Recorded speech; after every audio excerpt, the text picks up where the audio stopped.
While I'm thrown in jail in Newport Beach, one of the first thoughts I had was, if I'm such a good guy, what am I doing in here? I got to reevaluate. And I had told the Lord when I sold my SG, if you ever want me to do this, you know where I am. I'm not lost, but I got to know you want me to do it. Well, that was my night. I'm playing guitar in the band, and I'm on my knee, and I'm crying, watching 5,000 people, and I said to myself, I didn't think I would get to see this again in my lifetime.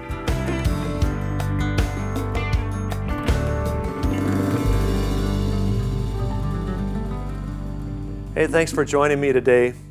I'm thinking back, 1971, April of 1971, long before a lot of you were born. But I encountered a group of guys that I was going to ORU at the time in Tulsa, Oklahoma, and this band came through, a band called Love Song, and they were. I just started playing guitar then a little bit and bass guitar, and I was intrigued by these guys. They were playing out at Mohawk Park, and then they were. I followed them out there, springtime in Tulsa, Oklahoma. It was nice weather, and then they did an outreach down at this church off of Peoria Avenue called Tulsa Christian Fellowship, and I followed them. They did about 4 or 5 dates in that area. I was at every single one of them, and man, I was ruined, I guess, forever for just something boring. These guys were on the edge. They were doing good music, and I sat at the back row of this church when they were singing "Welcome Home," "Welcome Back," and all of these songs. And I lifted my hand up at the back of that auditorium.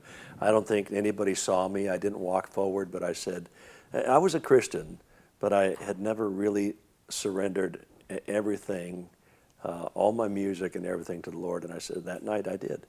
And one of the guys who was super instrumental in making that happen is here with me today as my guest. Tommy Coomes was a part of that band and Love Song, and I want to thank you for that. Oh, well. Yeah, it changed my life. We go back a little ways then. Yeah, it changed my life. And it's just like, from that point on, I just said, Lord, I'll go anywhere, and I'll do anything you want me to do. And I,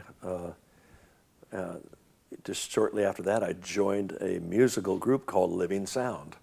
And I started playing guitar, and we started traveling all around the world. But I go back to those couple of weeks, or that week when you guys were there. This is right at the kind of the height of the Jesus movement. It was probably the peak. Yeah, and I just like, you're out in the park, you had long hair and beards and just rocking it, and it just resonated with me. It was real, it was authentic, and I really surrendered all my music to the Lord. And here I am today, how many years later? And, worked out pretty good, didn't it? Yeah, worked out pretty good. See, that's what I would tell young people. It's like, you don't know where you're going, how this is going to work out, but if you follow in faith and give it all to Christ, He's got a wonderful way of just putting you right where He wants you to be. So I mean, it was just, you've been instrumental in my life, really all these years, but I go back to that early encounter with you and Love Song, Freddie Fields, Jay Truax, Chuck Girard, John Mailer. Yeah, and it was like, these are my guys, you know. But and then I lost touch with you for years and years and years and years, and our paths took very similar courses. You know, you became the head of A&R for Maranatha Music, and I was the head of A&R for Integrity Music. You know, it's funny, but you know, we'll get to some of that later. But I just want to go back. First of all, thanks for being here today. My pleasure. But let's go back to a little bit of the beginning. Where did it all start? You're a California boy. I mean, were you born and raised there? Yep, I'm a native guy, and was born right after World War II, right at the front edge of the baby boomers. And, you know, California was great. Music was everywhere. Everybody was optimistic. One of my favorite things when I look back on my life was my mom and dad seemed to be happiest when music was playing in the house. Really? Yeah. I grew up as a trumpet player, and I don't think you knew that till today. No, I did that for 14 years, and I was in 3rd grade. I knew I wanted to do music. And, you know, they didn't have the modern guitar thing going on yet, you know, so it was hard to find a hero. But I'm a product of a good school system and good band teachers, and I loved music, and my parents loved it. And I think I just absorbed that. They were always playing all this great music that they loved, all that World War II swing band stuff. Was it, were you raised in the church? I was not raised in the church. I was raised in what I call a religious vacuum. My dad was an excommunicated Catholic. My mom was some undisclosed Protestant, probably Lutheran leaning. And we're not allowed to talk about it at all. So we never went to church. I didn't know any scriptures, no Bible stories. I just knew nothing. So I had no experience with church at all. As a matter of fact, when I saw people go on Easter and on Christmas, and then I ran into people who would go to church more than that. I go like, why would you go to church every week? Yeah. I had no idea what was going on in church. Do you have brothers and sisters? I have one brother. He's younger, retired police officer. So so you guys never went to church, but music was always in your house. Yeah, we loved it. We both played music and, you know, baseball and sports and all that. And then later, of course, all this California music started to emerge with Leo Fender making, you know, his guitars. But this is back in the days when you were in junior high school. You could go see the Beach Boys for like $3 at a skating rink and stand right in the front row. No joke. Oh my God. And so all this wonderful music was emerging, which was quite exciting. Yeah. So when did you start playing guitar then? You were a trumpet player. I was a trumpet player, and I was a music major in college. I was going to Long Beach State, and a friend of mine started playing guitar. And he would take a lesson on Monday, and then he would give me the lesson on Tuesday. And then, you know, about that time, before that time, actually, the Beatles actually hit. And like a lot of people, that completely rocked everybody's world. Yeah. You know, writing songs, playing music that your generation would love. So we all got hooked on guitar at that point. Did you join a band then? I mean, is that when you joined some? I was in a band. I was in high school. I was in 3 or 4 bands at the same time. Bands? My first rock and roll band was in high school. It was a senior high school. I played trumpet, and we had a tenor sax, guitar, bass, and drums, and it was a great band. I mean, a really good band. Trumpet in a rock and roll band? Yeah, but it was more like Stax Volt, you know, soul music and stuff like that, Barquets, and you know, all those great R&B records. I loved all that stuff, and jazz. Of course, I grew up listening to jazz. Yeah. And so when was you did? I know you did a stint in the Army as well. So how did that? Yeah. So you're going to Long Beach State. Yeah. And you're playing in bands. Why the Army? Well, I was always a straight A student, but I always kind of really did not like the way academic world is really set up. I found it to be extremely boring. But what happened, I was in my 4th or 5th semester, and I got violently sick with this really bad fever that lasted like 10 to 14 days. I was almost like unconscious. Tried to come back to college, and they had dropped me from a bunch of my classes. Neither one of my parents had been to college. Nobody thought to call the college. So when I tried to petition the classes, they wouldn't let me back in. And at that time, it was the height of Vietnam. Oh, so it was the draft. It was the lottery. It was the draft. And if you weren't in college, you were going to be 1A. I was 6 weeks later, I was in the Army. That fast. Wow. Yeah, scary. What year? So that was like 66 probably? It was 67 in about April. Right in the middle of the hottest. Yep. Yeah. They just kept sending more guys in there. So you went to Vietnam? I didn't. I really was very fortunate. I was trained as a radio teletype operator. Everybody was going to Nam. Once in a while, one would go to Korea. They sent me to Germany. Wow. Yeah, and I think God really spared my life on that. Yeah, that's what I'm thinking. Yeah. I saw Jimi Hendrix in Germany. Really? I did. He blew up 3 amps a night. It was awesome. But I mean, this is the back in the day where you could go see Jethro Tull and stuff like that. Flew over to London and saw all these great bands. I was on Carnaby Street. This would have been 68 in the fall, and the Beatles had just started their own label, and they released the first 4 singles, Hey Jude was blasting everywhere in London. It was such a celebration. It was such a moment. And it's funny how music can touch you so deeply. Yeah. Like I remember I was in basic training here in Fort Campbell, Kentucky, and they wouldn't give you Right up the 101st road Airborne. here. Oh man, they'd run you 82nd Airborne? 101st. 101st Airborne, that's right. Yeah. And they loved all these guys from California, man. We got more push-ups under our belt than anybody, I think. But basic, they're out to change you and prepare you for battle. Yeah. So there's no time off. There's barely any sleeping. The sergeant comes in one day and says, okay, I'm giving you guys a few hours off. I opened the screen door in my barracks, and here's grooving on a Sunday afternoon. And I felt like I could fly because it was Sunday. And I'll never forget that moment. I think music has that power, doesn't it? Yeah, yeah. So that's kind of my background. And by the way, I got drafted the same time as Freddie Field and Chuck Butler, who we were hanging out in bars and clubs playing. And Denny Carell was part of that whole tribe of people. And we came out of the Army together. So was he in your same unit? No, Freddie? No, he was same MOS, so he's a radio teletype operator. He did go to Nam, and Chuck Butler went to Korea. And we went in within 6 weeks, we got out within 6 weeks. And here's the interesting story. The first night I'm home, I get a call from Freddie. I'm living with my mom. It says, we're picking you up. You got to go see this band called Love Song. They're playing at a bar on 19th Street in Costa Mesa called The Happening.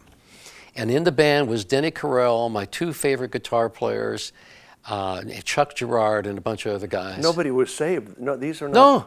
This is just a band called Love Song. Yeah.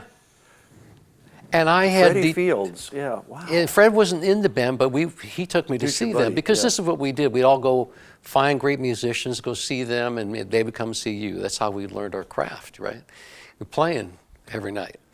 So I was at a point, I was pretty messed up towards the end of the Army. I was really searching for God, had no idea how to go about that because I didn't have any information, didn't know any scriptures.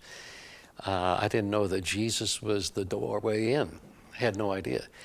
So What did you learn in the Army? You can do anything if you have to. That's what I learned. Did the discipline help you? Just the discipline of just having to obey orders. You're probably a bit of a rebel. I hated that. You hated obeying orders? I got in so much trouble to where I finally realized it's just wise to say yes, sir. Otherwise, you're peeling a lot of potatoes. That's the truth, man. So what you learned in the Army? You could do anything. Anything if you have to. You can do it. You can do it. Yeah. You not sleep for 4 days, crawl under barbed wire with live rounds this far over your head. You can actually do it if you have to. And I think that's a good part of growing up. I mean, just that work ethic of like, no, this needs to be done. We're not talking about how inconvenient it is. We're just getting it done. Yeah. It's all right. Yeah, yeah. Like you just got back from the Far East. Right. Those plane rides are not a lot of fun. That's right. All right. So you're out of the Army. You're back, and you're just starting to get involved in music now. Yep. But the interesting thing was I told myself my life was kind of in a downward spiral with this sorrow and this emptiness, and it was coming to a head where I knew I was really empty, and I wanted to know God, but like I said, I was confused. And I just told myself I need to quit music. I need to figure out what I'm going to do now. It was one of those transition moments, okay? What do you really love? Well, the music's the only thing I really love. So I go see this band called Love Song, and I'd never met Chuck Girard before. So what are you, about 22, 23 years old? See, I was like 20 when I went in. I would have been 22 when I got out. Yeah. And so, but Chuck Girard was there, and he sang Feel the Love that night in the bar. It was one of the songs he rewrote 3 times as he finally realized who God was. First of all, it was about the hunger for God, and then eventually it wound up being really about Christ. But he sang it that night, and I was in the back of the room with Fred Field and Chuck Butler, and I went, I can't quit music. I don't know who this guy is. I love what he's doing. The songwriting's touched me so deeply. That was my introduction to Chuck Girard. Oh, my goodness. Yeah. Which set the course for the future. But, so none of these guys were born again. They weren't believing. So how did that all happen then? Who found Christ first? Probably Freddie Field. Some of the bands, we went to Salt Lake City, and Jay and John Mailer were in this band called Spirit of Creation. They were opening for Three Dog Night, Grateful Dead. They were the big deal in Salt. They were like Cream, but probably a better band than Cream, if you can believe that. And I'm not joking. They were phenomenal. A jam band, right? And so we all were living in Salt Lake for a while, and then we moved back to LA. And this girl we had known in Salt Lake, her situation when I last saw her was not good. She was pregnant, and the guy got her pregnant and left.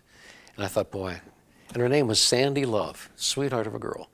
We hadn't seen her for a year. We're living in South Laguna now, right in the middle of Timothy Leary and all the drugs in Laguna. Hippieville. It was. Were you a hippie? I never considered myself a hippie, but I guess the church folks were scared enough of me that they probably said I was. Well, did you have long hair and a beard? Oh, sure. Yeah. Yeah, long hair and a beard and you were a hippie. I just never really quite bought into the hippie communal lifestyle, you know. Yeah. But we lived at the top of 8th Street, and it was almost Christmas time, and Sandy came to our house. She found us. And I noticed right away she looked so happy. Now, you'll find this fascinating. She just came to check on us. Calvary Chapel existed now, was a little teeny church in Costa Mesa. She came down there. She brought a calendar with scriptures on it. Now, she didn't do the typical witness to us type of thing.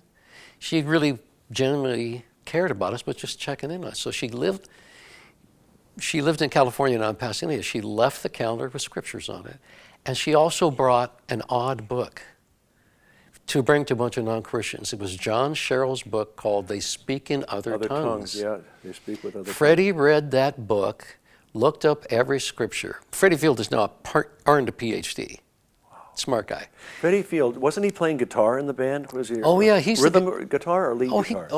Lead, and he's the guy who invented all those cool licks with Little Country Church and all that, right? That solo is him. Freddie Field. Everybody's copied that. So Fred is reading this, and he looks up all the scriptures and says, guys, this is for today. This is real. This is in the Bible. And then Jay had gone to Melody Land, which was a hot spot in Southern California. Right. He gets saved. He's living with his parents, and he comes back to visit one day. He had been going to a home study where they said the gifts of the Spirit are not for today. Jay Truax. Yeah, the bass player. And so these two are button heads. Long blonde hair. Yeah. And none of us, the rest of us are Christians. These two guys are brand new Christians. They don't know anything. And they're arguing about spiritual gifts. And we go, like, you guys don't know what you're talking about. Let's go up to that commune that's associated with that little church where those guys are real Christians. All we want to do is find out what the answer to this is so you guys will stop arguing in our house. Oh my gosh. So we go up there and we meet these guys who are just like us. And they invite us to dinner, and they prayed, and I was really touched when they prayed. And who was that? I couldn't tell you the guy's name. I can tell you what he looked like, but there was an old motel in Newport Beach called what they called the Blue Top. It was owned by a realtor named Ed Riddle that went to Calvary Chapel. Calvary Chapel at this point is 200 people maybe. That's it. It was only one, right? Realtor, but the Jesus movement was going on, so all these kids started getting saved, and a lot of them were disenfranchised from their family. So this guy owned an old motel, and he would rent a room out to these young kids. And Lonnie Frisbee lived there and his wife Connie, and as people would move out, he'd move these young Christian kids in. We went to church every night. There was something going on every night. And Lonnie Frisbee was the hippie evangelist there, and Chuck Smith. So that's how that happened. You know, a lot of people listening to us now, we talk about the Jesus movement because we were kind of you were right in the middle of it, and I was really affected by it. But a lot of people listening to us, do they even know what the Jesus movement was? Just talk a little bit about what was happening. It was late 60s, early 70s. About 69 through 73 was kind of the peak. It started coming up in 69, 70. It just exploded like a bomb went off. Like what, a revival? Greg Laurie would call it the last great revival in America. Some people call it a people movement, but hundreds of thousands of young people came. And you got to remember, this is coming out of Vietnam, drug culture, protests. Protests, the Students for Democratic Society, Black Panthers, all this radical stuff, right? And, all these kids are into Eastern mysticism and, Paramahansa Yogananda and all these different things. And you were experimenting with a little bit all of that stuff. Everybody was. Right? Everybody was. It was just, it was like everybody's got a Chevrolet, right? Right. So we were all on a quest to find something better than what we'd seen so far. I think there was a dissatisfaction that there had to be something more, which is not necessarily a bad thing. Right. So that drove. So when Sandy Love told us about this little church, we went there, and the Jesus movement hadn't really exploded yet. It wasn't called the Jesus movement. No, it wasn't. What happened is so many young people started getting saved at this little church and in Kansas City where Paul Clark was and up in Jack Hayford's church. All of a sudden, all these hippie kids are coming to your church with no shoes and broken lives.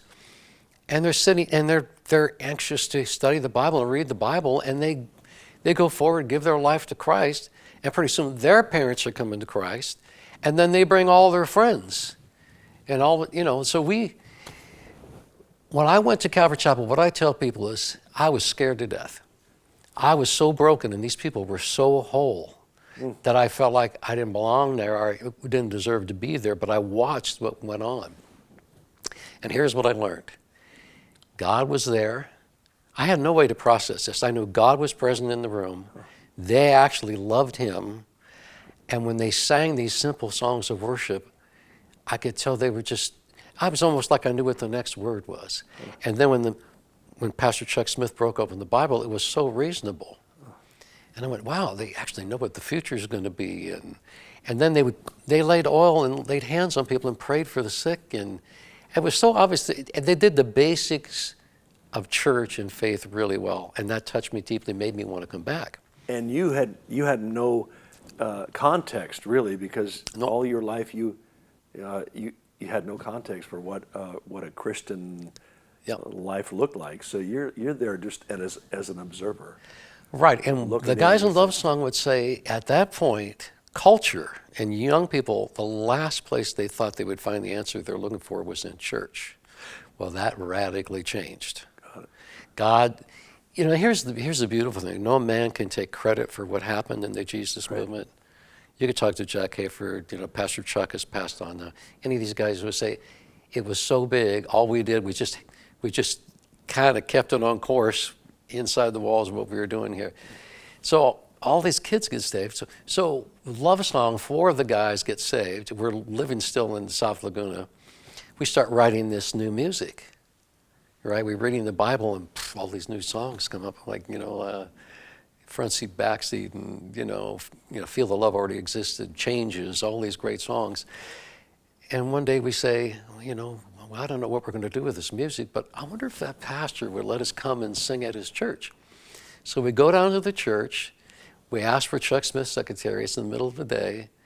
And he comes out, and we say, we're a rock band. So you guys weren't saved now. Well, I'm not sure I was actually at that point. Freddie was. Freddie was. Jay was. Was Chuck? Chuck, I think, was at this point. It all happened pretty quick. Within 6 weeks, we were all in the fold. You're a rock band. You want to play at the church. church. We look all scruffy, right? Yeah. And we're a rock band. We've been coming to church for a few weeks now, and God's given us this new songs. We're kind of wondering if we could play them. And inside, you would never know anything was going on, but Chuck Smith is going like, there's no way. They're coming out of the drug culture, been a Christian for 6 weeks. What kind of songs could they possibly have? Yeah. And he very wisely caught himself and he said, would you mind if I heard a couple? And so we went to the van, got a couple guitars, played Welcome Back. He started crying. Oh my goodness. The Holy Spirit went, poof.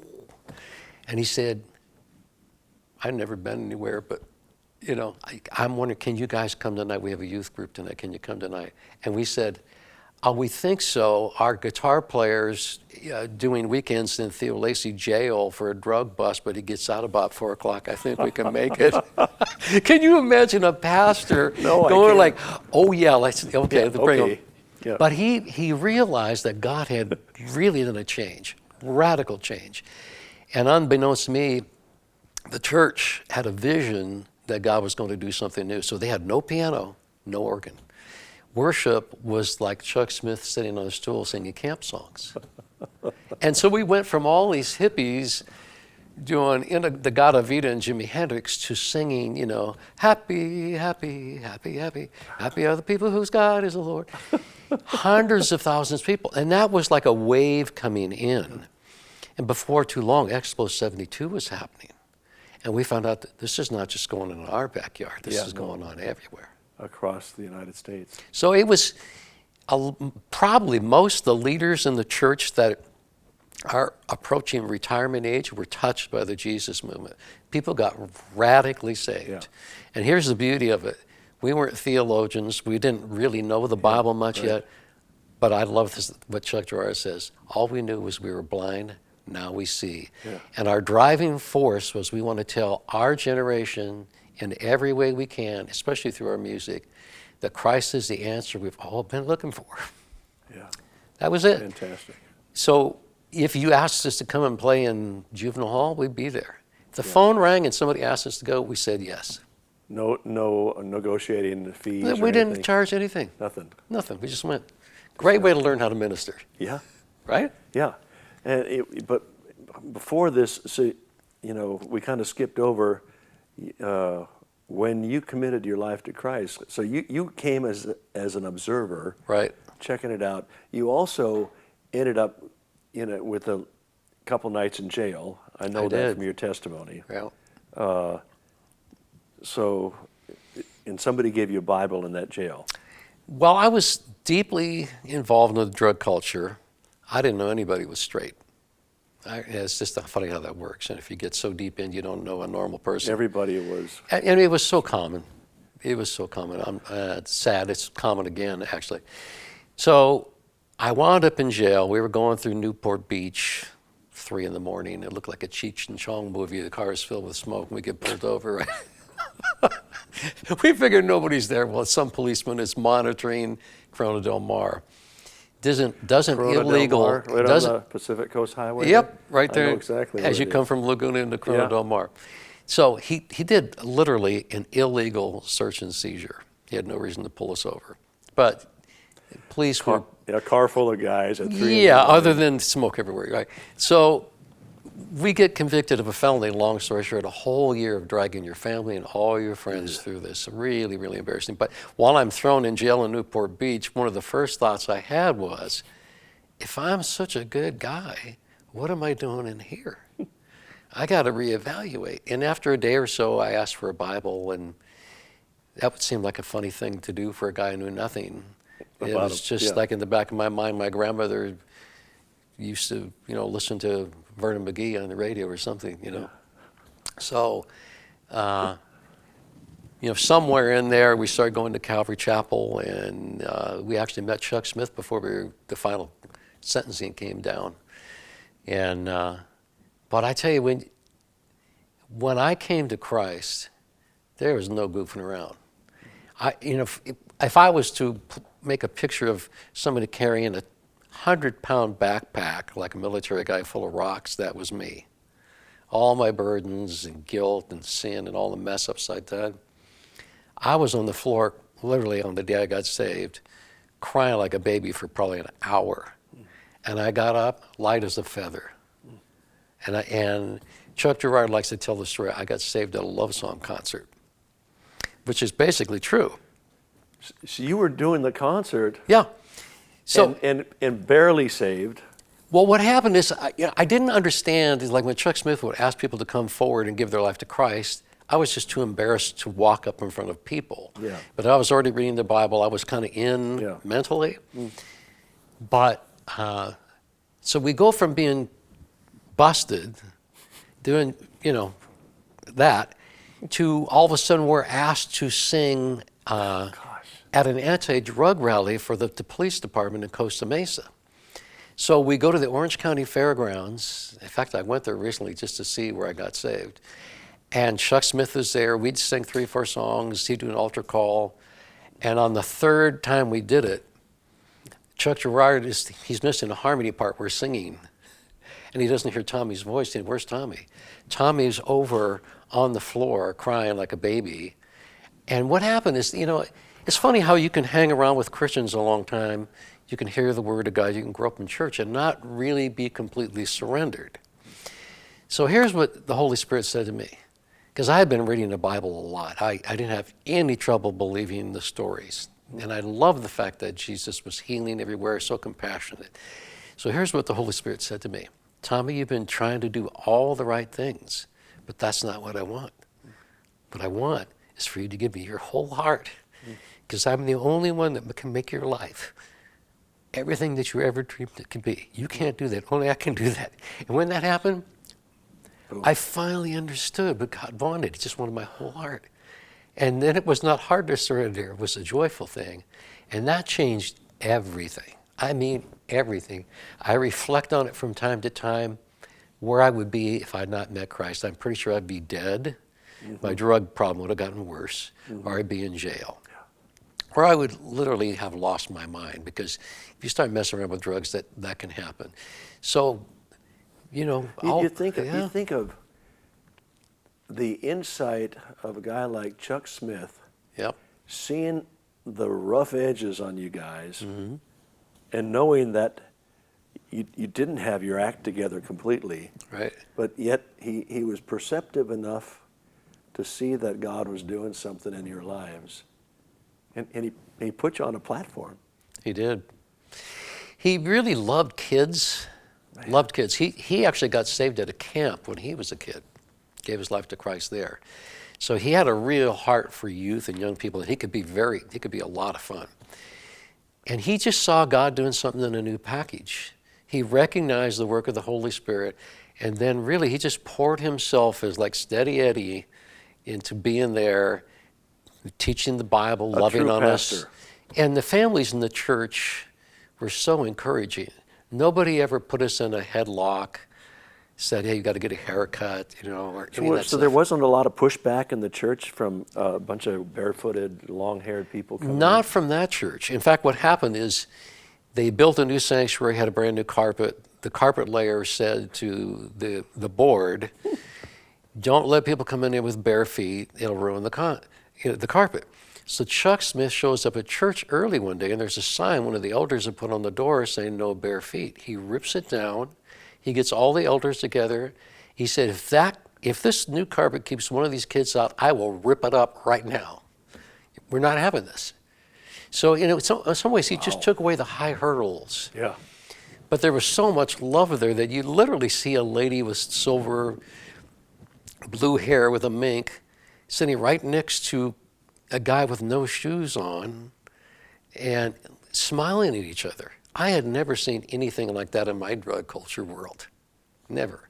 So there just wasn't any fear there. Now, you take it outside the Calvary Chapel and go into a full gospel businessmen's meeting, you might get a different response. Yeah. Which actually did happen. Yeah. But it actually then swept across the whole United States. So the Jesus movement, then it started being called the Jesus movement. What happened is the media got wind of it, and all of a sudden, Time, Life, Look, that's right, all the news stations came to document what's happening, because there would be 4,000 or 5,000 people getting baptized in the ocean. And people are going, what is going on here? Wow. I mean, it was like a revolution, a beautiful revolution. So it was hard to ignore. And then you found out, okay, this is happening in Kansas City. There's a guy named Paul Clark who's hanging out in Denver, and Phil Kagi in the second chapter, and we started meeting all these people like Nancy Honeytree as we travel around. But it did sweep the nation. It didn't hit the East Coast until a bit later. That was a little more traditional. But sometimes wherever the drug culture was the worst and the parents were the most frustrated calling out to God, like El Paso, Texas, where Tommy Walker's from, that's where sometimes it was the most powerful.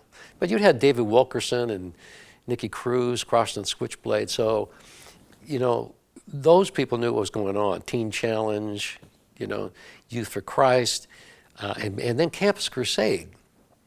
As buttoned up as they were, they realized that God was doing something different. Yeah. Baptists were very interested about their kids as well. Yeah. But they were really scared of people who looked like us. So we would come into churches and literally be in the back room praying, going like, we're not supposed to be here. These people are going to hate us. and desperately praying God would build a bridge through our songs.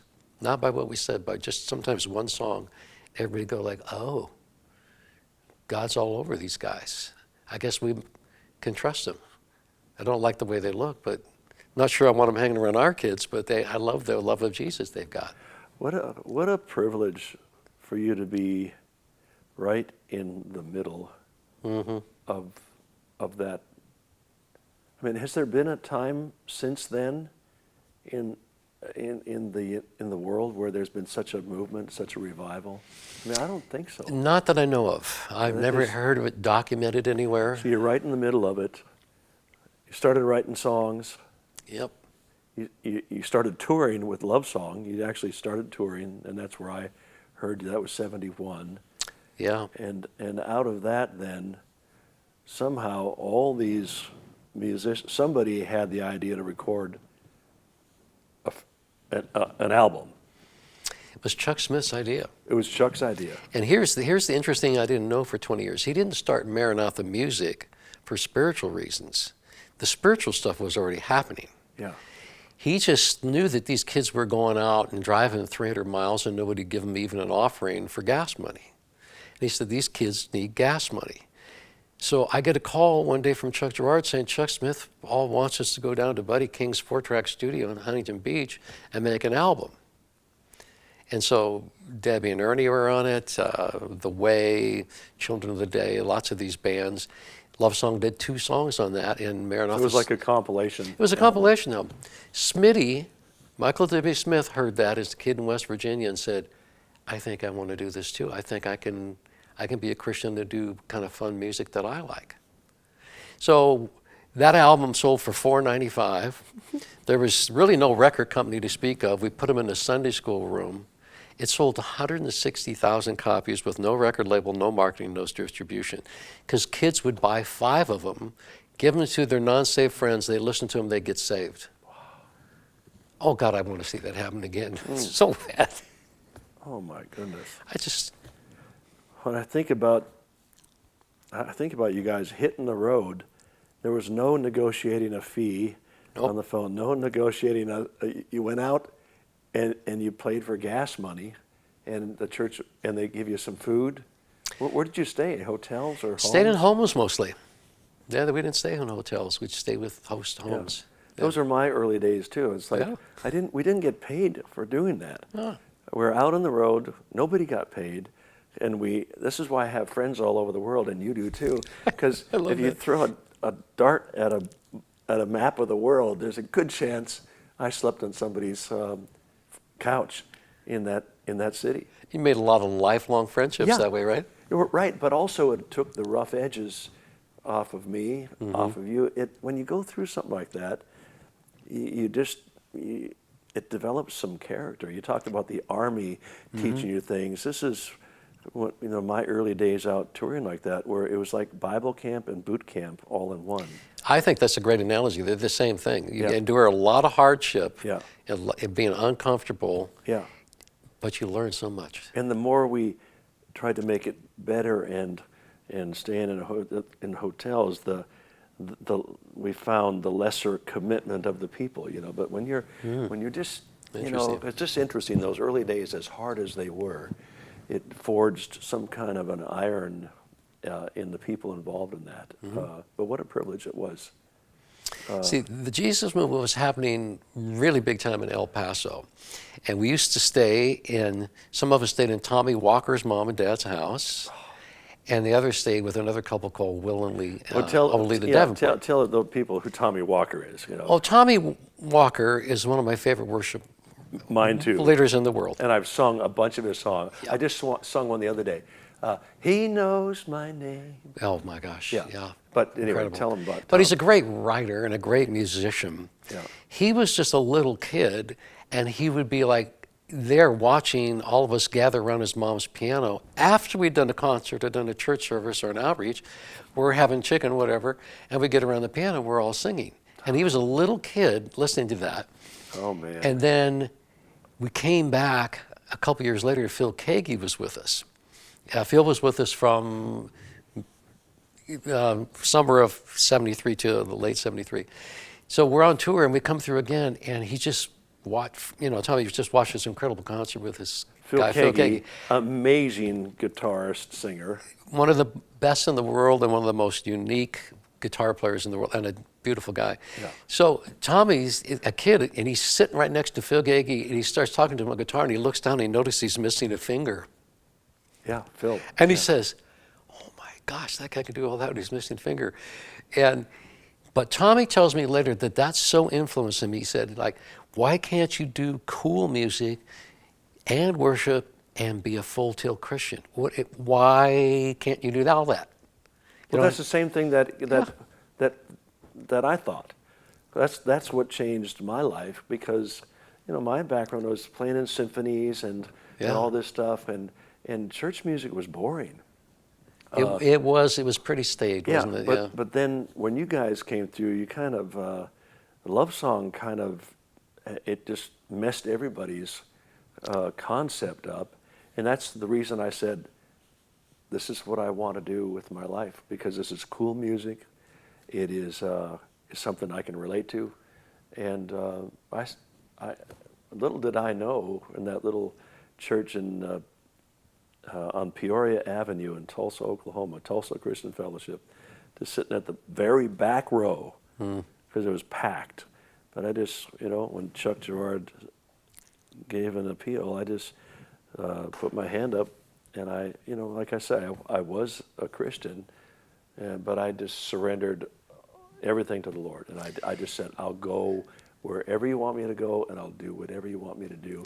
But this is a key. This turned the corner for me. Do you remember Michael's big hit, Michael W. Smith, one of his first big mainstream hits was Place in This World. Yeah. I think we're all looking for our place in this world. Yeah, right. And sometimes there's hard transitions, leaving one place, getting to another. Almost always. Almost always, yeah. And you wonder if your life was complete wreck when God opens up the next door. But I think that's really important. I mean, Brian Duncan and a bunch of people that we interviewed for this Love Song DVD we're working on, a common phrase they said is, you gave me permission to be creative and find my own music and my own voice. We didn't know we were doing that. We weren't doing it on purpose. When we got saved, we did a little research. We knew there was black gospel music. Well, we're not that. We're not urban people in that way. And Southern gospel was like a foreign world to me. We didn't know what that was. And so, I mean, it was Beach Boys, Crosby, Stills and Nash and Young, and that kind of stuff, Beatles. And we just said, I don't know what we're going to do, but we just have to find our own way. There was no CCM. No. There was no modern worship music or CCM either. No Christian music industry, really. No, there wasn't. There was no money to be made, and Word Records existed, but that was more Southern gospel stuff and traditional, and Kirk Kaiser was sacred music. It was what? Sacred music. Sacred music, yes, that's right. And that's inspirational and sacred. Yeah, and people were happy up to that point, but the young generation just went, that means nothing to me. I feel nothing. Yeah, I know I'm supposed to, and maybe I feel a little guilty about that, because these are God's people, but sometimes I'm sure a lot of people went, is this really God's music? What were some of those songs on the first record? Little Country Church. Yep. Welcome Back. On the first Love Song album you're talking about. Love Song. Yeah, Welcome Back. The hit in the Philippines was a love song, which was like 1 minute and 49 seconds long. Lend an ear to a love song. That was the big hit in Manila. Wow. And you know what? Have you sung that over there? I just got back from the Philippines. Has Love Song ever been over there? Oh, we were like the Beatles over there. Really? The album came out in 72 or 73. I get a little confused on when it came out. But we signed with a secular label. I mean, we met Freddie Pirro. Oh. It came out on United Artists Records. Oh, it wasn't a Christian record. It was. Freddie Pirro had found us, left a secular job, created Good News Records, but the distribution deal came out on United Artists Records through their distributions. It went all over the world. But what the problem was then is the same as the problem is now. It's sort of like, okay, this is too rock and roll for church folks. And it's not. And maybe Caleb is not going to play it, or whatever. Yeah. Whatever that analogy was back then. And it's too Christian too much Christian content for the non-believing world. But we came out on United Artists Records, and some DJ got it over there, released it as a single, went to #1. And Little Country Church was #4. So we got these missionaries invited us over there. And I mean, I'm not kidding you. They said, hey, you guys are bigger than the Beatles over here. And we thought that couldn't possibly be true, but it was. Why don't we do something together in the Philippines? Oh, that would be awesome. I mean, that'd be awesome. Would that be just the connection that we've had for all these years to go over there? Oh, I'd love the Filipino people. We've got Love Song, lend an ear for Love Song, Little Country Church, Welcome Back. What were some of the other ones on that? Front seat, back seat, Oh, yeah. Two hands. In fact, I've got a great picture of me down in Trinidad with my Trinidad shirt on and the guitar. And we would sing that song. This is March of '72. And I'm singing front seat, back seat. I had the whole audience sing it all the time. I was sitting in. Did you sing that song? Were you singing the lead, or was Freddie singing the lead on that? I wrote that with Chuck Girardi. It started as a goof-off song. But you were the lead. You sang the lead on that. Yeah. We see. So we're brothers. See, yeah. We go. That's all. Well, I love the Filipino people are very musical. They love that beautiful music and harmonies. Yeah. Right? Oh, yeah. So and they're good singers, really good singers. I've been there several times with Franklin. Yeah. So, did you sing the song, Love Song? Did you? No, probably should have. I mean, the younger generation probably doesn't have any connection with that. Here's the funny story. So we sold all these records in the Philippines, right? I mean, all the jeepneys are playing our music. So we're taken to dinner by the godfather of the music industry over there. He literally controls all the secular labels. He controls them all. So he takes us to a real fancy restaurant and says, well, I'm sorry, boys, you can't take any of the money out of the country. It's martial law. It has to stay here in the country. So we had the #1 hit, selling all these records. What year was this? This would have been, it was Valentine's Day '73. Oh, my goodness. Yeah, so that's all the money stayed in the Philippines. But there was martial law, machine gun in every corner. Yeah. You couldn't have long hair. Man, how'd they let you in? We got a letter from President Marcos. What happened is the Beatles had been there the year before. Oh, yeah. And a couple of them got sick, and Imelda invited them to a big formal thing. And they didn't show up? No. Yeah, I've heard. I still hear about that. She felt snubbed, and they literally said the Beatles' music will never be played in the Philippines. Right. So somehow, our stuff got really big, and they loved that. And I'm telling you, nobody had long hair in the country. And I was just talking to Mike McIntosh about this because he was there. And we had a letter from Mr. Marcos saying it's okay for them to hair over their ears, be on TV, and be in the paper. And God gave us the country for a whole week. It was amazing. And you've never been back as a group? I've been since back then? a couple times. The group. What about? Oh, the group? no, the group's never been back. That'd be fun to do. Oh gosh, would that be fun? Yeah, we can work on that. I could step back and play the fiddle with you guys. Front seat, back seat, you're on, Yeah, man. yeah. Who played fiddle? Was it Freddie Fields? Freddie played fiddle. Freddie. He grew up as a violin player as well. So that's kind of some of the Jesus movement stories, and which kind of leads into early Love Song. Love Song would have been one of the bands that was sort of like the soundtrack album of your young faith. Yeah. Second Chapter, Phil Keaggy, Paul Clark, Barry McGuire, and definitely when we first got saved on the West Coast, there was no CCM, like I said. We only knew 3 artists that were like us. There was Larry Norman, who was on Capitol. There was Andre Crouch, who was just a great writer, and there was us, and we played all the time. We'd be playing 3-4 times a week with Andre. He'd driving his little Ford Econoline van around. We didn't know that there was other people like Paul Clark, and they might have come just a pinch later, but Paul came early on. We didn't know it. He didn't know about us. So Love Song didn't even do their first record for a couple of years. We were so busy playing everywhere, just touring around. Okay, so fast forward a little bit. Love Song, you did the compilation out of Chuck Smith did it. Right. Was that the birth of Maranatha Music? It was. So did they call it Maranatha Music? They did. It was a nonprofit company from 71 to 85, just run out of a Sunday school room for a while. And oh, wow. Yeah. And the cool part was, back to the gas money part of it, then we had something to sell at the concerts for $5, right? Right. And we could get home. And man, they were selling like hotcakes. And then when the money came into Maranatha from the record sales, they sent another group like Children of the Day in to record an album, or The Way. The Way was the 7th album. I think Children of the Day was number 4. And then the first praise album I did was number 8. That was the 8th album that Maranatha ever did. Because people forget that it was all about evangelism, yes, but it just completely changed and revolutionized worship music in the church. When people like, Karen Lafferty writes "Seek Ye First," and Bob Call writes "Open Our Eyes," open our eyes, Lord, we want to see Jesus. Yeah. And Jesus, name above all names. These things were coming from England, and it was hard to tell where the songs came from. Yeah. I mean, if I remember right, you couldn't find out who wrote "Give Thanks" for quite a while. Oh yeah, 4 years. Yeah. I mean, I heard it. I started singing it, and it was, if you look on the early releases, it always says author unknown. Yeah. And a lot of people give me credit for writing that song, but it's like I heard it in a prayer group in south of Dallas, Texas, in a little church, and I heard it in. That's the way it worked. You take it home, and somebody would hear you do it. Yeah. I got to tell you a real quick story. We talked about how we had this encounter back in '71, right? And God had us busy traveling all over the world doing things.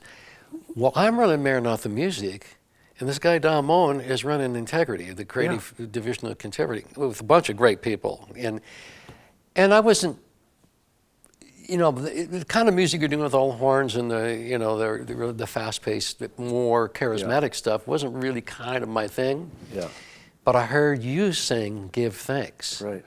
I put the record on and went, love this song. I don't know who that guy is. This guy's got heart. I like this guy. Just from listening to the record. Yeah. And I think God's given you that gift. It's like your spirit, your heart comes through. And you choose songs that you love, obviously, but you're a communicator. You want to touch people. This is not about being entertaining, although we want to be good at what we do. Right. It's not being the most popular guy or the best singer or the hottest licks or any of that stuff. It's not a contest. It's about transferring spiritual meaning and building community. You do that. You're actually really up there at the top of my list of guys who do that. What's going to take in your limited time that you have in front of an audience? People don't need another production or more technology. They really do need the presence of God. Yeah. So if we got 5 minutes, I'm going to pick the best song I can pick. Right. That's going to allow people to maybe just reach out and have an encounter with a living God. That'll change them forever. Don Moen, listening to Don Moen won't change them, but encountering a living God will. I tell young artists all the time, it's like, why would you fly across the country to play for 20 minutes? Or, if somebody gives you 5 minutes, make that 5 minutes really count. Yeah. Because it's really about them. It's not Correct. about us. Yeah. I had this conversation with Keith Getty, too. He says, I don't think there is a higher calling in the world than to facilitate God's people singing. Yeah. It's about, did we help them sing well? Helping create an atmosphere that welcomes God's presence. And if that, Psalm 22 verse 3 says God is enthroned in the praises of his people. Yes, sir. So if we can pick the right song, and I always say to people, pick the right song in the right key. Right, that helps. Chris Tomlin sings "How Great Is Our God" in about, I think, the key of C. I sing it in G. He's about way a up there. fourth below, because Yeah. people in the Lutheran or the Methodist church in the morning are not going to pop, "Sing with me, how great." They're not going to pop that high note. Yeah. So I drop it down, and it's just finding the right song and the right key at the right time to connect people to God. That's what I want to do. All right, so it's interesting. We ran these parallel tracks. We did. I'm the head of the label for Integrity Music, and you're the head of the label. We're both A&R guys. Yeah. A&R is artist and repertoire. I mean, it's we call it airports and restaurants, because we know them better than our home layout sometimes. because we're traveling always somewhere to hear somebody sing or somebody lead worship. But you were the face of Maranatha Music, and connected with all the artists. Yeah. Lenny LeBlanc, Phil Keaggy, all the early praise albums, Yeah. and the writers, Rick Founds and Oh, yeah. didn't he write "Lord, I Lift Your Name He on did. High"? I found it in my little church, and Yeah. that's when I knew that it was time for a different kind of worship music, and that started praise band that I still do to this day. It was because of Rick Founds. And then about that time, I got acquainted with Lenny LeBlanc. Kelly and Dan Willard had moved down to Muscle Shoals. They said, you got to get down here and meet this guy, Lenny LeBlanc, and Will McFarland, and Joey. I can't remember. It wasn't Holder. Joey. Can't think of his last name. Yeah, I'll think of it in a minute. But I mean, Yeah. so I get down there. I'm sitting on Kelly Willard's floor, and I hear Lenny saying, "Oh, I mean, it is like the guy's a national treasure." Yeah, You know, I just watched the episode you did with him. It was really great. But the guy is a Renaissance man. yeah, He can play anything, but he's a great writer, a great singer, great heart, Yeah. great man. And I love he and Sherry. But I met them, and I felt a little trapped in this inspirational praise and worship thing, because that's what Chuck Smith liked. So the praise albums had to kind of stay within those confines. yeah. And I have my restrictions with integrity too. It's like this is the sound. Yeah, and this is Drive down that road. don't mess with the formula, right? Yeah. Find new songs that do the same thing, and that's Yeah. good to a certain point. That was our Hosanna line. Oh, so you absolutely. had praise, and we had the Hosanna thing. But you know, And if you change the formula, you got hate mail. yeah, I got hate yeah. mail. Yeah, You know, I tried to jazz up the praise series about 12 through 14, 15, Yeah. and people were like, no, I hate this. yeah. Well, the first time we put an artist's picture on the cover was Ron Canoli. It was with Right. "Lift Him Up," and we Yep. put a picture of Ron on the cover, and all the mail came in and said, "Oh, so now you're not lifting up Jesus anymore. You're lifting up an artist." Yeah, wasn't that And- so yeah, silly, but- isn't it? Yeah. But anyway, yeah. So I was at Integrity 20 years. You were with Maranatha. I was kind of there from the beginning in 90, before it was even incorporated. You know, I was there. Was it, Well, that was 71, so I was there from the beginning in 70, and I started working full time producing albums when I was home with Love Song, and I stayed there till 99. And I loved it. For Almost me, 30 years, I yeah. could raise my kids. I thought me playing music was over. Yeah. And I'm raising my kids. I'm learning now how to be a Christian man, how to go to work every day, how to be a good husband, and studying the scriptures and trying to build a life now that's not based around being famous and being on stage. Because it was one of the things, it was hard for the Love Song guys. We got popular so fast, and we were baby Christians. We didn't have the maturity. Yeah. So I look back, and I could see God was going like, it's more important to him that I grow up than I continue to be this semi-famous musician over here. And we didn't know that the Jesus movement was waning already. You say it was 69 to 73. It was a big people movement, and then everything started to change.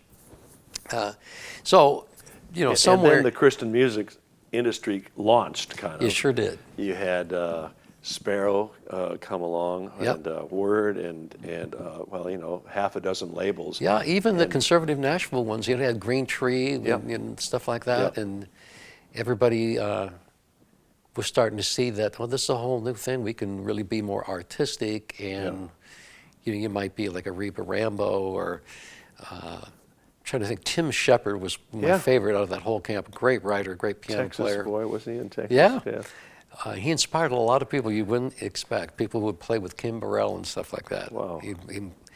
People saw him playing with. You know, I had a famous, one of the top 3 consultants in the world, a guy named Tom Patterson that Peter Drucker recommended to us at Maranatha Music. He said a quote I'll never forget. He said, "I'm convinced breakthrough happens when you see a working model." There's something to that. Good. It spells freedom. It's like, oh, now that, I mean, you learn from bad examples too, Yeah. but you see somebody who's kind of doing it, and then you got to figure out a way to make it your own. But back on Rick Founds for a second, and meeting Lenny. I'm going to my little church with Chuck Smith Jr. down in San Juan Capistrano, and Rick Founds is the worship leader, kind of a folksy little guy, but I'm sitting there with my kids one morning, and he sings, "Lord, I lift your name on high." I went, and you and I are song people. Yeah, right. Like, I know that's a big song. Everybody needs to sing this, but I realized it won't fit on a praise album.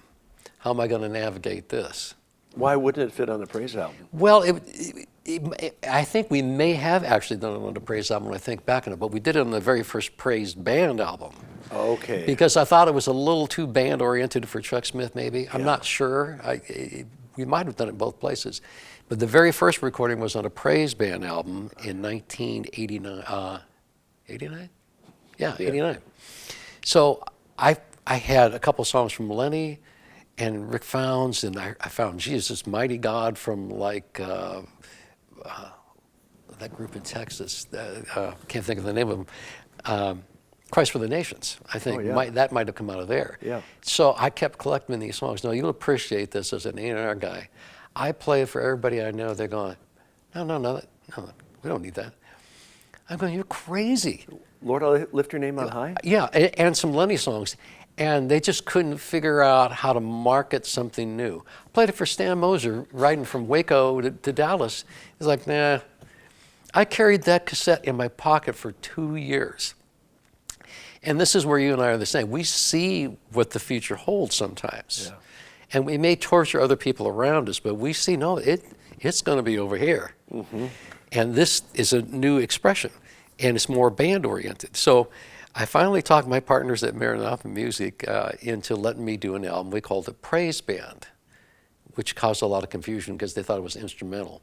But it had all those great songs on it, and it did very little. And then we did another one. And so what happened is I did that first album, and I did all the vocals back in Lindale with some of the second chapter people, Matthew Ward and all that. And Lindale, Texas. In Lindale, Texas. But I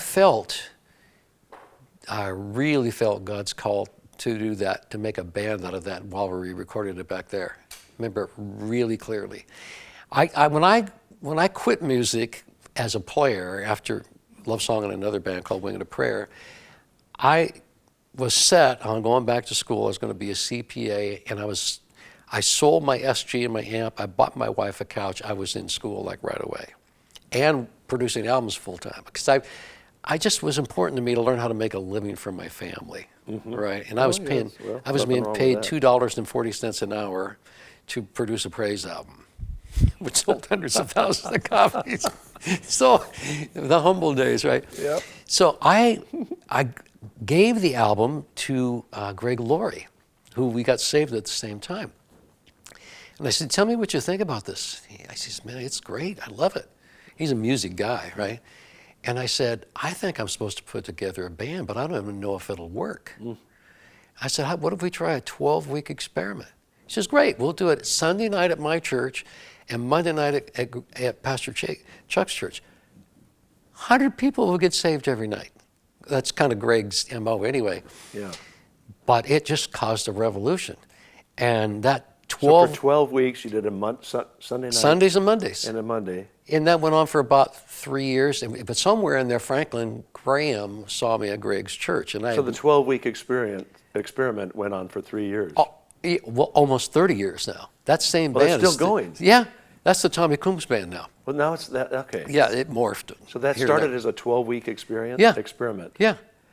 And I didn't know if it was going to work. And I said to Greg, well, some of the people I want to be a part of this don't even live here, like Lenny LeBlanc and Kelly Whitty. He says, oh, great, we'll fly them in. So the Lord took away all the props, right?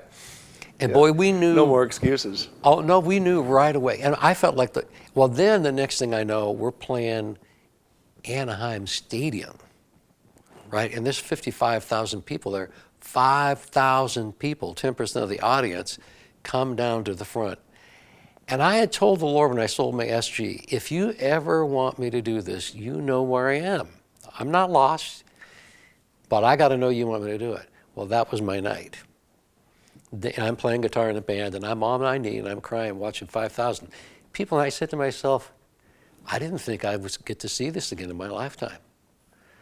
And Franklin saw me somewhere in there and said, hey, I'm starting to do crusades like my dad. Would you bring the band out with me? He started traveling with him in '91. I still travel all over the world with him. Yeah.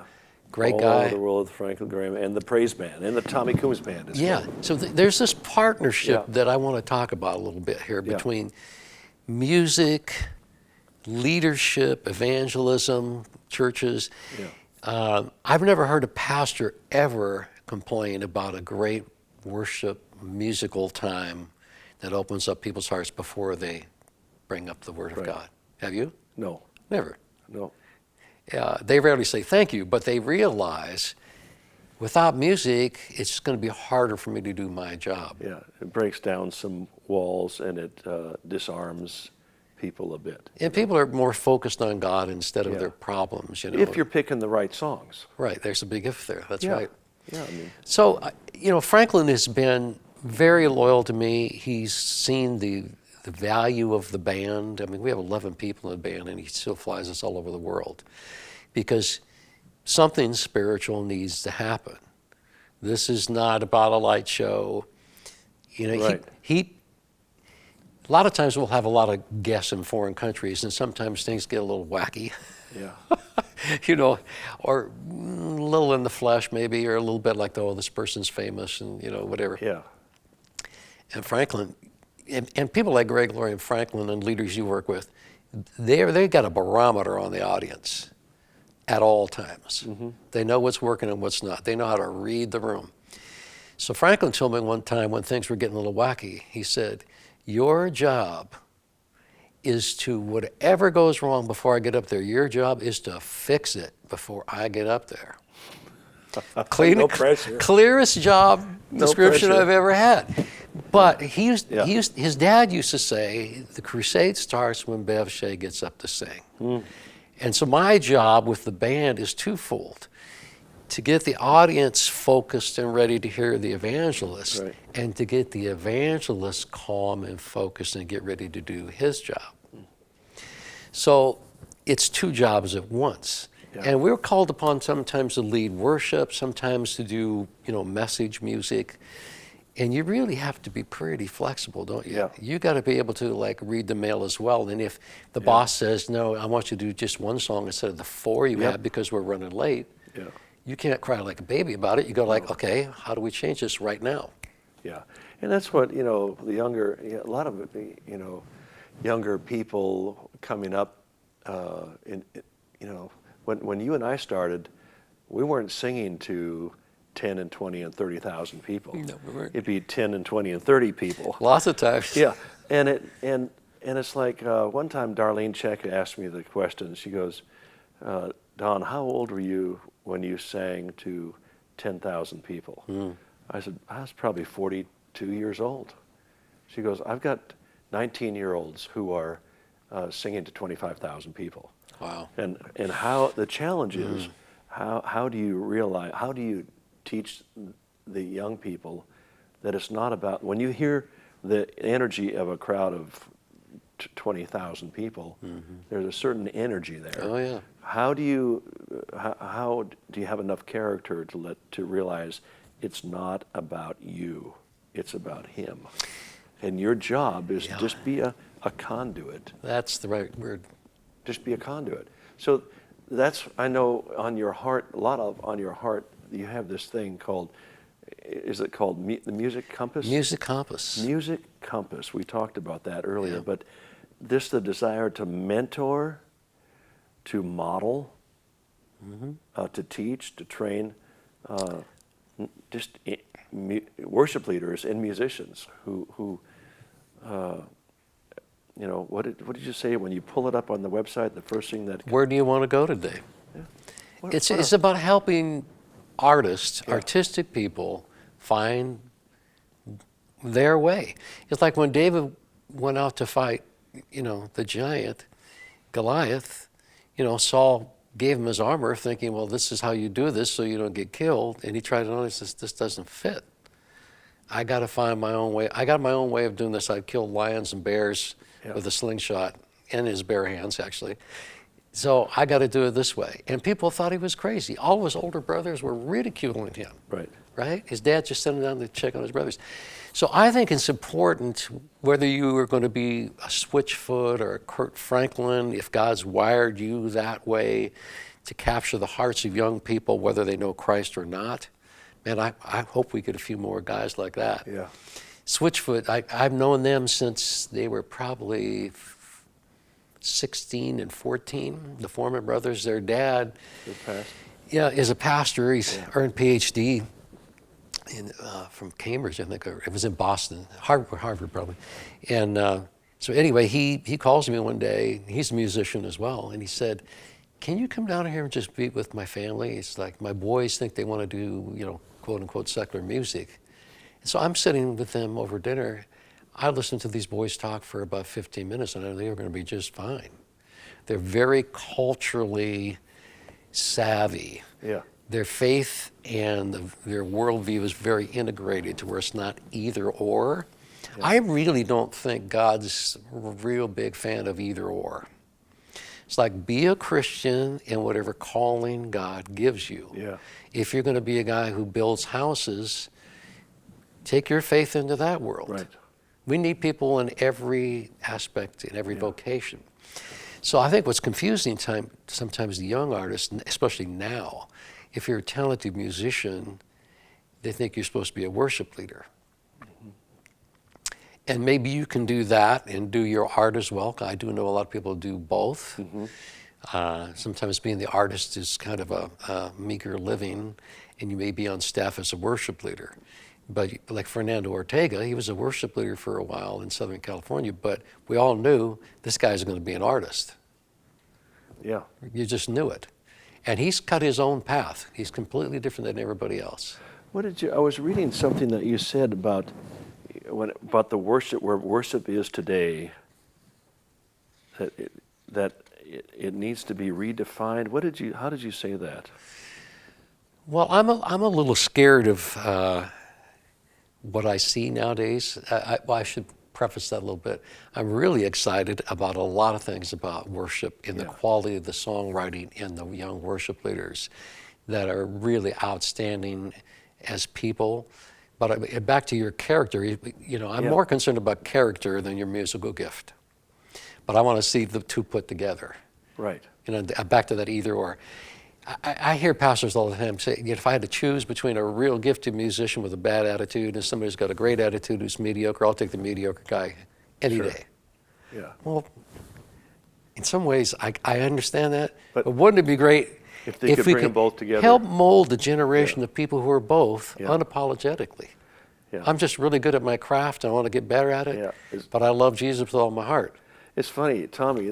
You're doing what you did and in a way, I'm doing what I did all those years at Integrity, and what you did at Maranatha. That's what an A&R guy does. You're basically pastoring young artists.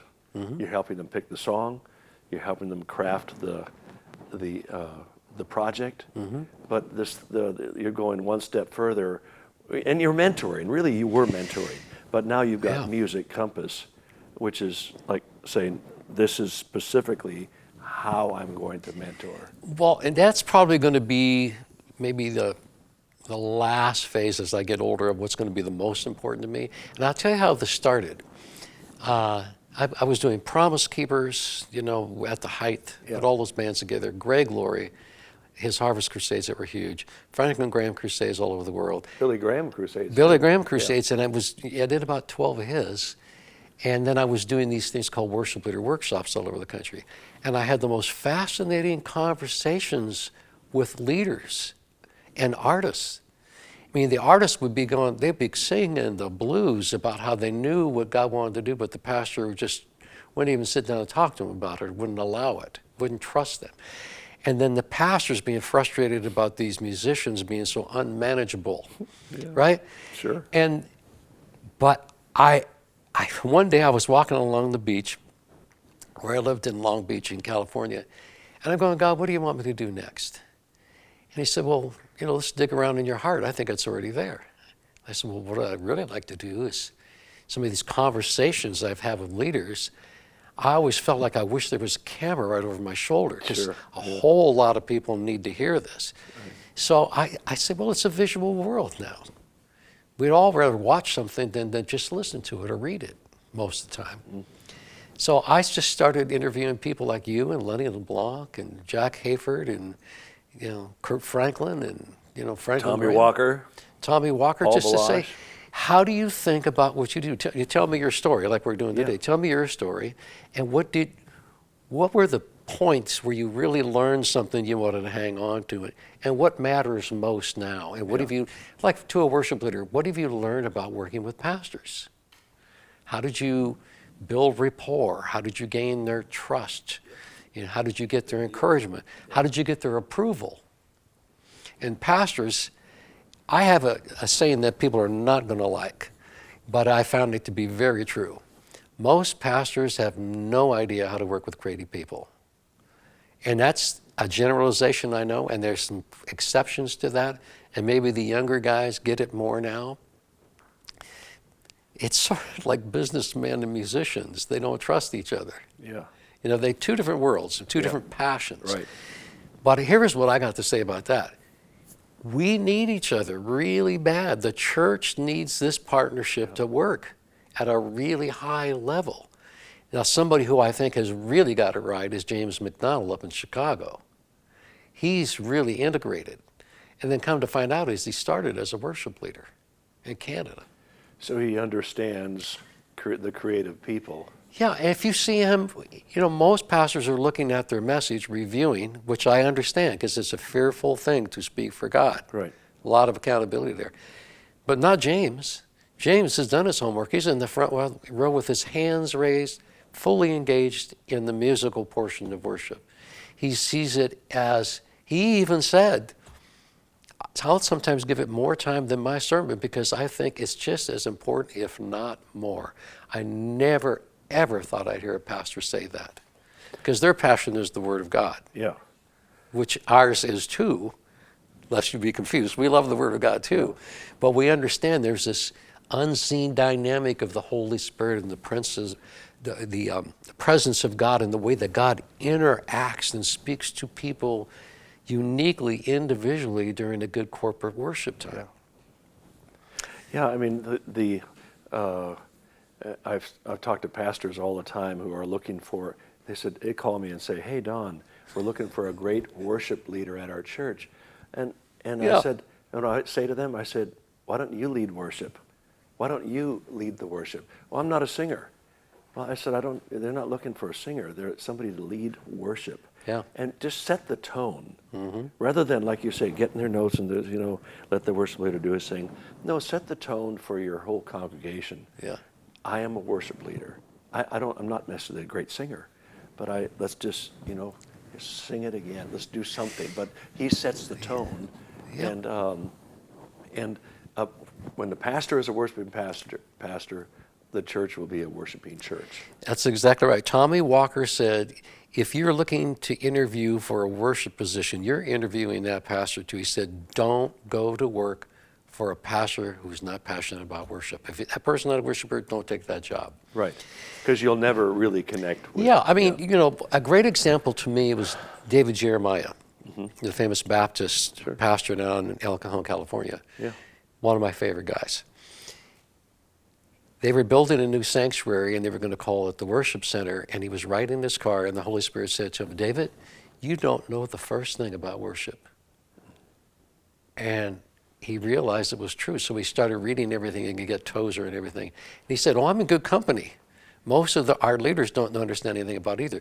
What he did to rectify that, he taught 12 Sundays in a row, the main time in the pulpit on Sunday, on worship. Did a 12-cassette series I recommended to everybody for years. I think I've listened to that, yes. It was magnificent because he said, okay, here are the boundary lines. Here's what it is. Here's what it isn't. Here's what scriptures say. It's a commandment. It's a mandate. So when they moved into the new worship center, people knew we're on this journey together. John Wimber did it very, very well too. Yeah. Taught on Sunday mornings a lot. Had a Set Sunday the school tone. class all the time. If you're going to go to this church, you're going to learn what worship really means. Yeah. And that's the kind of leadership I think we're looking for.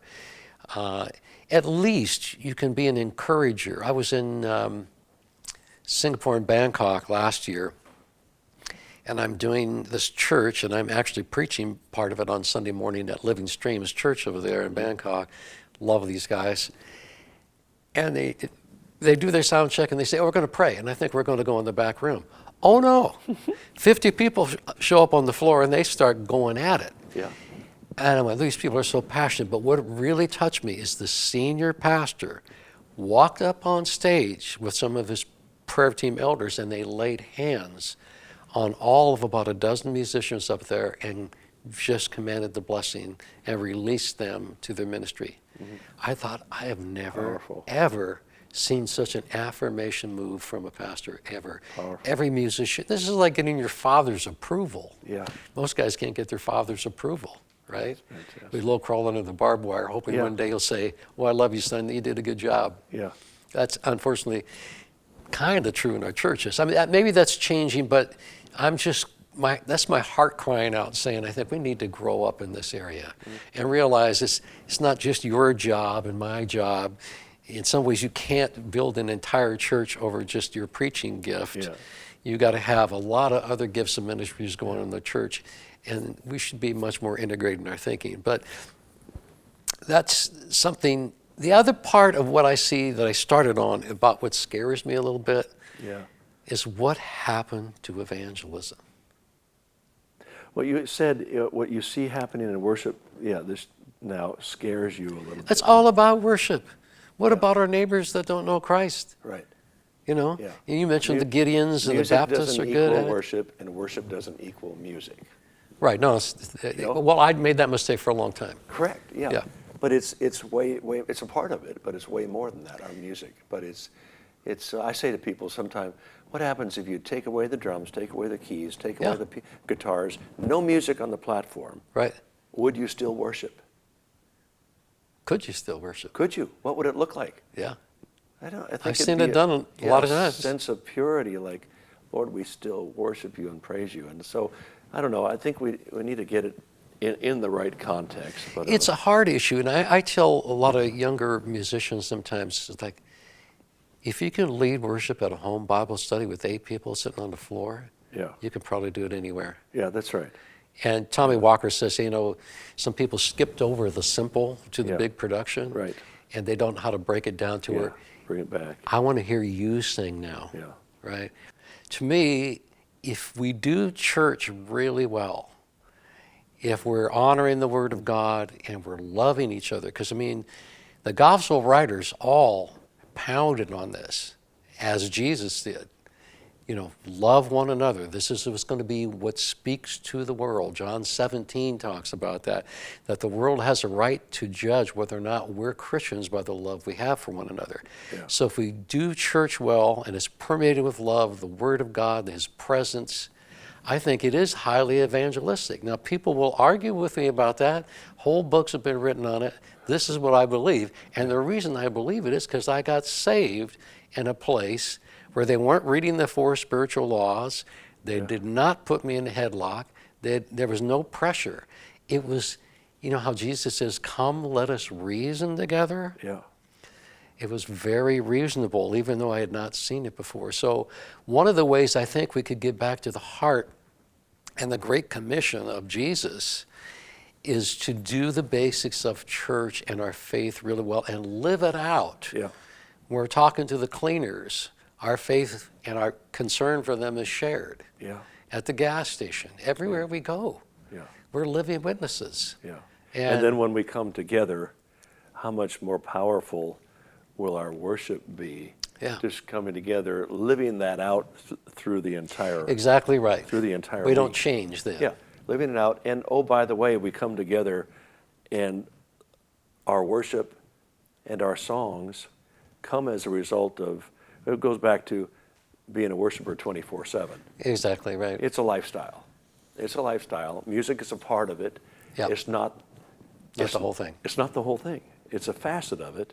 And we've been blessed to be kind of right in the middle of it all these years. But we're both producers and we're both Yeah. always analyzing. We are. What are we doing right and what are we doing wrong? I remember one time we were at our church.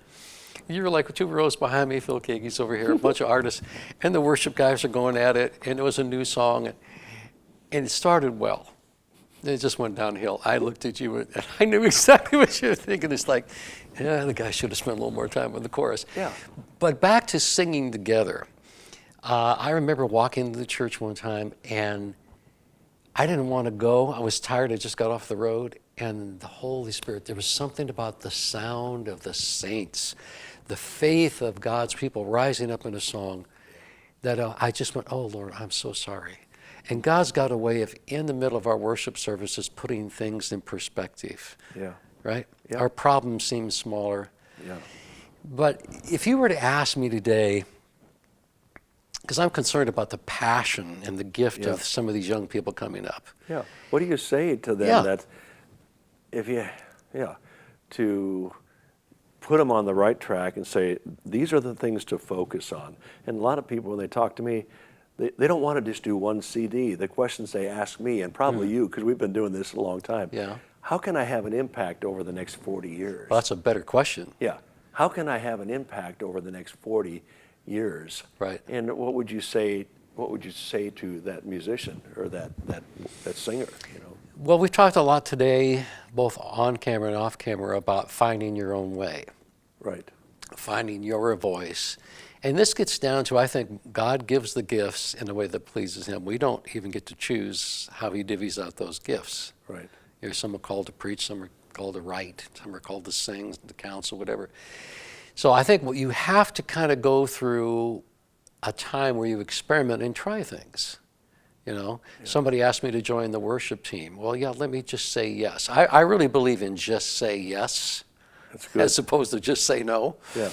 If somebody says, can you come to our men's Bible study and help me set up chairs at 6 a.m., say yes. Yeah. Because you never know where that's going to lead. Correct. So if somebody says, hey, you know, you're 15, you're taking guitar lessons, I need another guitar player on the worship team. Yeah. Well, okay, make a deal. It's like, okay, I'm going to come and do this, but you're going to teach me. I need you to mentor me and help me grow as a person. Yeah. I mean, approaching your pastor, like Tommy Walker did this with Mark Pickerel. Tommy was wanting to be a recording artist and write all his hit songs and be like Toto or something, right? And he went to this little church, Christian's Assembly in Eagle Rock, and saw Justo Almario, world-class sax player, playing. He said, man, if he can use his gifts to worship God, I should be thinking about offering mine. So he goes to his pastor, Mark, and says, you don't hardly know me. I've been coming to your church for a little while. But God's told me just to offer myself in service, anything you need, whether that's, cleaning the bathroom or whatever. And so Tommy took an interest, Mark took an interest in Tommy after he saw his heart. And they're one of the best examples I know of in the country and in the world about true partnership between a pastor leader and the worship minister. Tommy was writing these songs. Mark says to him, you know what we really need is we need some new songs our congregation can sing. Rather than you trying to write the pop hit, could you write a couple of those?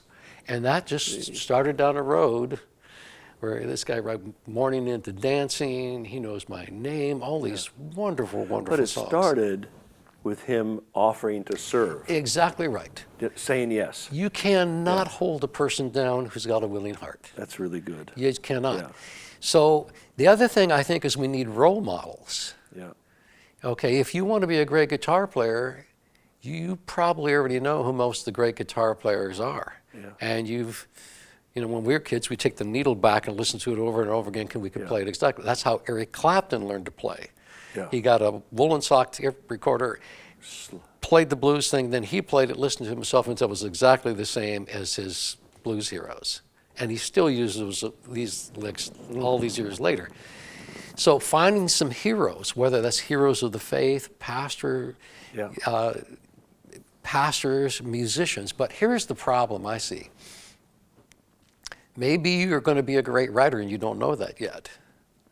When you start writing, you're going to fumble around. You're not going to write very good songs in the beginning. You need some encouragement. How can you get around somebody that's better than you? As a musician, as a writer, as a worship leader, spend time with them, ask questions. Yeah. Part of this, what you're doing here is winding up all over YouTube. Yeah. People can watch this and hear the stories. That's why I think stories are valuable. Yeah. But there's nothing like spending time with somebody. Like the old world apprenticeship would be, okay, I'm going to work for 4 years with this guy who builds brick walls before he'll even let me start building a brick wall. I'm going to learn everything about it. Yeah. You cannot skip over that part. No, you can't. You cannot be a journeyman or an expert craftsman and skip over that. Right. So you have to build these foundational tools in your character, in your knowledge of the Bible, in your understanding of theory and harmony and what makes a song singable, how to write a chorus. You can't skip over that stuff. Be faithful in the little things, and God will make you rule over many. I mean, it starts with the little things. Like, I want to serve, I'll wind up chords, I'll sort the music, Yeah. I'll clean the toilets, I'll do whatever. But that all builds character. And it kind of goes, and then the practical things of finding a mentor, learn from the best on YouTube, learn from the Absolutely listen to the right. best preachers. Put yourself in the situation where you're listening to those preachers, learn how they do it. But it goes back to what your music compass, the thing that you're talking about. What does it say when it comes up on your computer every day? Where do you want to go today? Yeah, there it is. So, I mean, to a young person who just getting started, that's part of it. Where do you want to go today? What are the practical things you can do to better yourself today? And our options are a bit limited. For a short while there, maybe 10, 12 years, everybody would fly to Australia. Yeah. Now everybody's going to Bethel. Yeah. Well, I just want to remind you, that's just one way to do it. That's one way. They're very passionate, but that's just one expression. There's lots of other expressions. And there's nothing like getting out and just playing. Yeah, and I would say to that, with the blessing that we have today with YouTube and with internet, we can access, the best of the best around the world. The danger of that is you want to imitate that. And I say to people all the time, just be yourself. The good news is you can learn from it, but the danger is you're going to try to be that person. You could try to be Bethel, to be Hillsong, to be... That's not art. There's nothing artistic about that. Yeah, God hasn't called you to do that. He called you to be yourself. And that can take you way too long to learn sometimes, but that's where you're really going to be happy. Yeah. I was listening to some guitar player the other day. They said, well, he's got that wired, he's got that wired. It was James Burden. Well, I guess I'll just have to find my own way. The other thing is, in the painting world, people copy until they begin to get a voice of their own. Mm-hmm. I think that's part of the thing. You've got to build a vocabulary of guitar licks or piano chords and know the inversions and all that. But there's nothing like getting out and doing it. And if you can get with a team of people, and I'm going to risk saying this, whether that's playing in a club, learning top 40, or being with a country writer in a cubicle in Nashville, like Paul Overstreet, who you just had, who's had 27, I believe, number one country songs. Not number 10, number one. Yeah. Number one. That guy knows what he's doing. Yeah, he knows If you can hang out with him and ask him questions. I think you'll find that a lot of these people who are experts, they don't mind making time for somebody who's curious and young and wants to learn how to do what they do. Wants to learn and wants to serve. Yeah. So, find out how to get a hold of them and ask them. I've had guys call me from England going like, hey, can you just help me with this? Yeah. And people are doing online lessons. So getting with somebody, like you did Living Sound, I did Love Song, that was our boot camp, right? The lessons you learned there maybe couldn't have been learned any other way. Right. But you're young, so you're not married. Yeah. I'll sleep on your couch. Yeah. And it wasn't about money. We weren't making definitely any money. not that. But you learned your craft. But two things, go for the skill, acquire in the toolbox, and when you start anything new in life, it's like falling off the bike. You'll feel like, I don't know if I can do this, but eventually you will master that. That's right. But the character counts just as much, if not more, than your music. So, but here's what I'm saying, back to the not either or. How about we both grow them up with that single focus? Just grow them both. I want to grow as a man of God, a woman of God, as an artist, a songwriter, worship leader. I want it all to be in one package, integrated. Now you're going back to your A&R days again. There you are again. But That's isn't who you it the are. truth? It's That's it. okay, how many people do we know personally that we've signed to a record deal who've imploded? Yeah, sad. They were some of the most talented. They got, and you've got to watch out for the addiction thing. Yeah, the gifts took them where their character could not keep them. Boy, I want that T-shirt. Yeah. And that's our concern as guys who are a little further down the road is, watch out for the character. Learn to be a loving husband. Learn to listen to your wife. Well, man, we've kind of gone through your whole life, but it started with how you impacted how I was impacted, and really my life, the direction of my whole life changed because you guys came to Tulsa, Oklahoma, spring of 1971, and I said, that is something that I want to do. And here we are today. And so if we as we wrap up, I noticed you brought a guitar in with you this morning. I did a real nice one too. Would you mind just strumming a little bit? Just play a little bit of love song or something if you can. Okay. I know. All right.